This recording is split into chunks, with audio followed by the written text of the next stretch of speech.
headed into town again because I need gas. And in order to work on the RV, we need to be able to start it and run it. And my generator's not starting anymore, so that lets me know that I'm down to a quarter of a tank or less, since my fuel gauge isn't working, which is very inconvenient.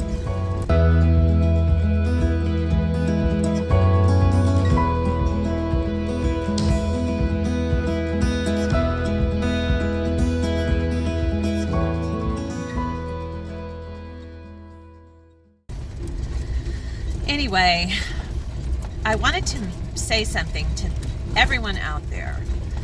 If you do not own an RV, if you've never driven a Class C or a Class A self-contained RV, even a Class B or B+, you do not understand why RVs go so slow going down the road.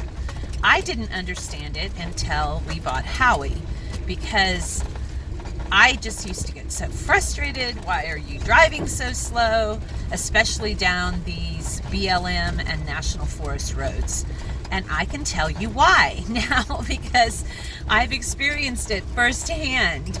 It is because everything that you own is rocking and rolling as you go down these roads. The worse the road, the worse the problem.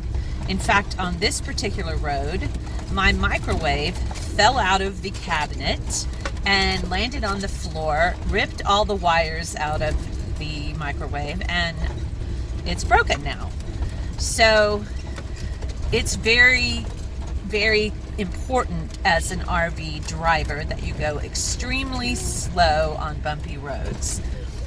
Another thing is that even if your cabinet's locked down, your refrigerator lock's closed, if the road is bumpy enough, those things can pop open as well, which has also happened to me.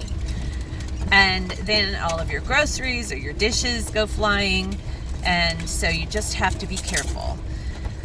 Anyway, I wanted to give you that little piece of information for those of you who have never driven in a self-contained RV. I'm going to be hoping with my fingers crossed, saying lots of prayers, asking my angels to be with me, because if I can't get back to camp tonight, I will have to find somewhere else to camp. It seems that the RV is running much better when it's cool, when it hasn't been run in a while, and the warmer the engine gets, the worse the power problem is. If any of you out there in YouTube land are mechanics, please leave me a comment and I will get in touch with you, because I need help. Nobody seems to figure out what's going on, and I do not have the money to go to a mechanic. I live on a very limited budget, and with no, Juno, you can't get up there. And with Rico and I separating, I lost the availability of his income from working, and so I live on $850 a month. I cannot afford a mechanic.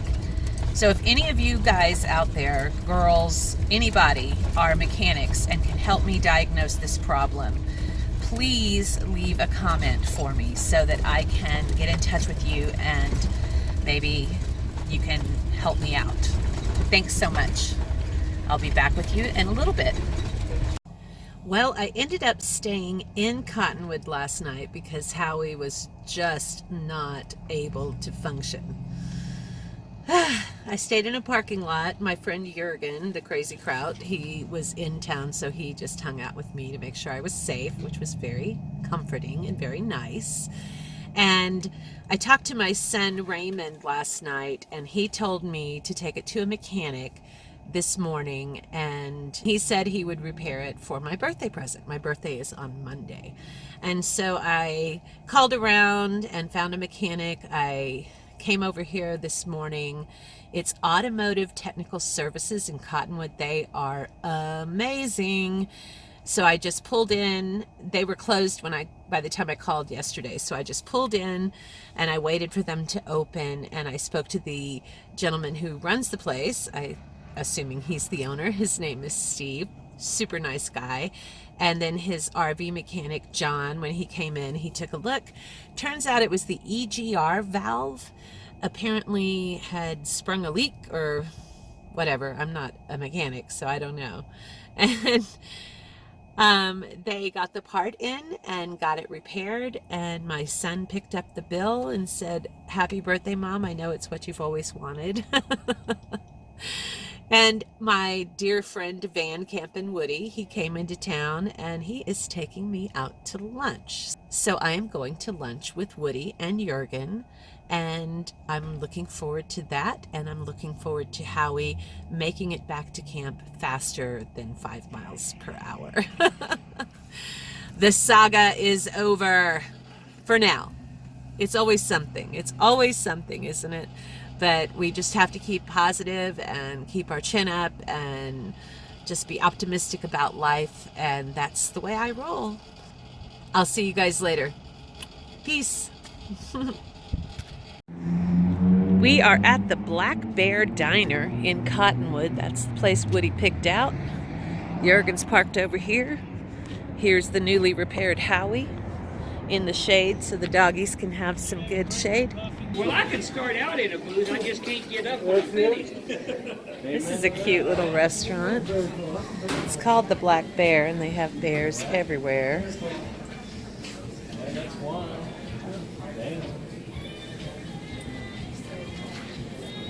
Look, the bear's den. Yeah, who's den? The bear's den, this way. They got these little bear ears. Folks, is this right here on the end be okay for you? Sure. Come right in this way. We got one.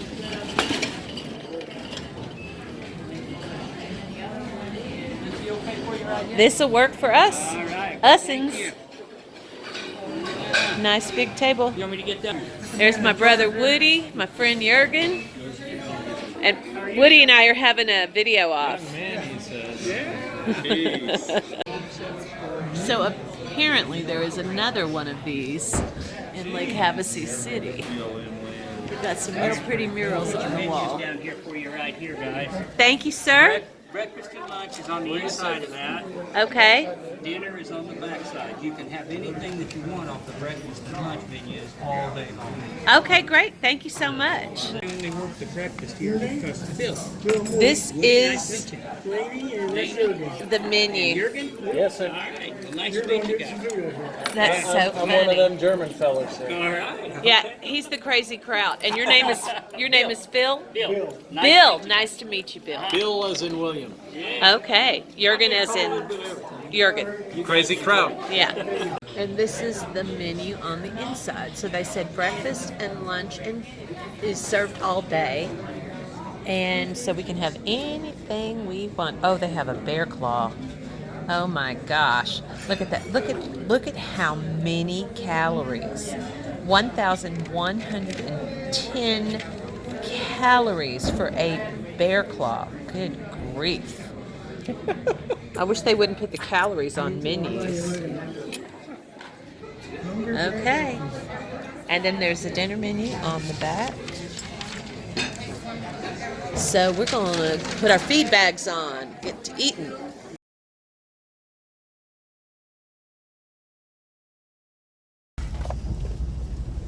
Okay, we had lunch at the Black Bear restaurant. It's really good. There's one here in where are we? Cottonwood, and one in Lake Havasu City. Thanks for lunch, brother man. I'll be fine. I'll see y'all back at camp. All right. Jurgen and Woody are my knights in shining armor. They've been really great, making sure I'm taken care of. It's really good to have good friends. Really good friends. Mike, Brett, Katie, Ron, and my sister Lisa. Ooh, this traffic does not look nice today. Anyway, I'm going to Walmart. I've got to get ice for a couple people back at camp. And, oh, this is not pretty. And couple other little things. So I'm going to Walmart. Is there a center lane turn lane here or not? Oh shit, that guy's flying. You need to slow your ass down. I bet he was going 40 miles an hour. Good grief. Anyway, I'm going to turn you guys around. Now you can see what I'm dealing with where the traffic is concerned. You know, I think I'm just going to go the other direction. I think I'd have a better chance of doing that. This is going to be impossible.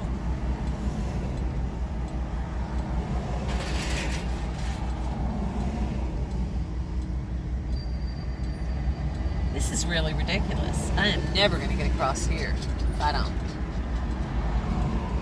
Have good luck. Ooh, okay, so there's going to be a truck that's going to come across in front of y'all. You need to check it out. Little cute truck. See that, baby? That was a beautiful little thing. All right, I'm just going to do this loop-de-loop thing.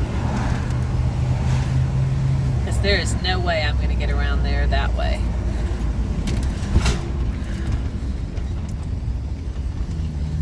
Howie definitely has a lot more power now that he is repaired. A lot more power. So I am back at the mechanic shop. And apparently it's a different issue. This is John. And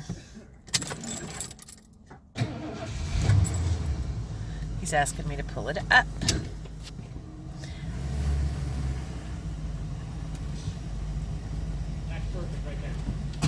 Okay.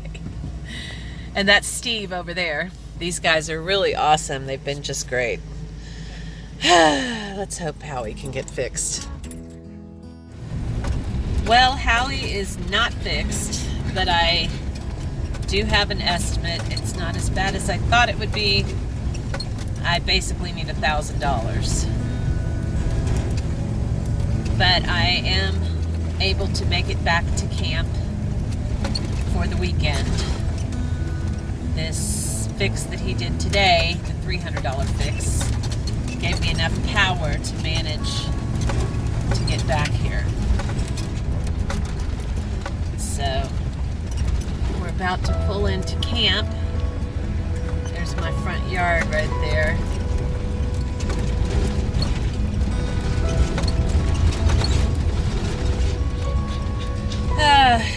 This has been a very, very frustrating time with this RV, but the mechanic told me that I have one of the best engine and transmission combinations, and he would give his right arm of his RV